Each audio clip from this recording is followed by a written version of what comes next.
பேதாசுதன் பரிஸ்டாவின் பெயராலே ஆமேன். மரியே வாழ்க.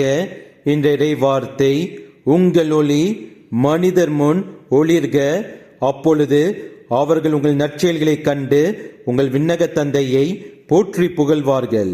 Let your light so shine before man that they may see your moral excellence and your praiseworthy, noble and good deeds, and recognize and honor and praise and glorify your Father who is in heaven.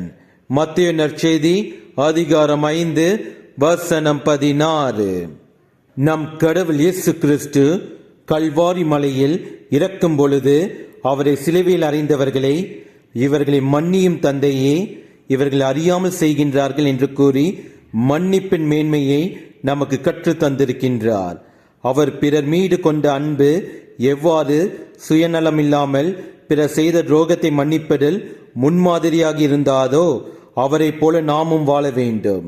இவ்வாறு நம்முடைய வாழ்வில் பிறர் செய்த தவறுகளை மன்னித்து வாழ்ந்தோம் என்றால் நம்முடைய குடும்பத்திலும் நாம் பணி செய்யும் இடத்திலும் மன அமைதி, நிம்மதி நம்முடைய மனதிலும் எண்ணத்திலும் உண்டாகும்.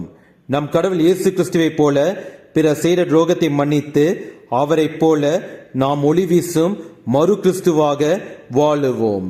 இயேசுவுக்கே புகழ். மரியே வாழ்க. ஆமேன்.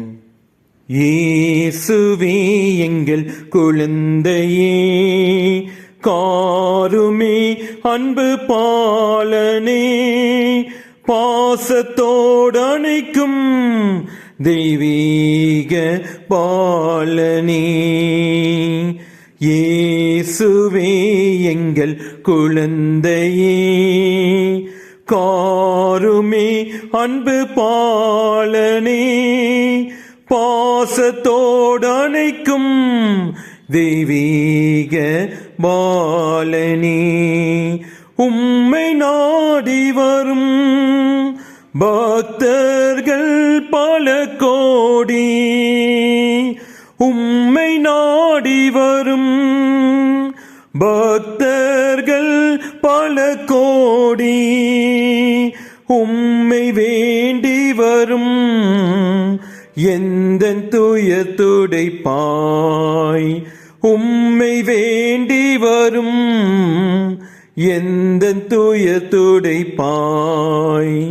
இயேசுவே எங்கள் குழந்தையே, காருமே அன்பு பாலனே, பாசத்தோடு அணைக்கும் தெய்வீக பாலனே, தெய்வீக பாலனே.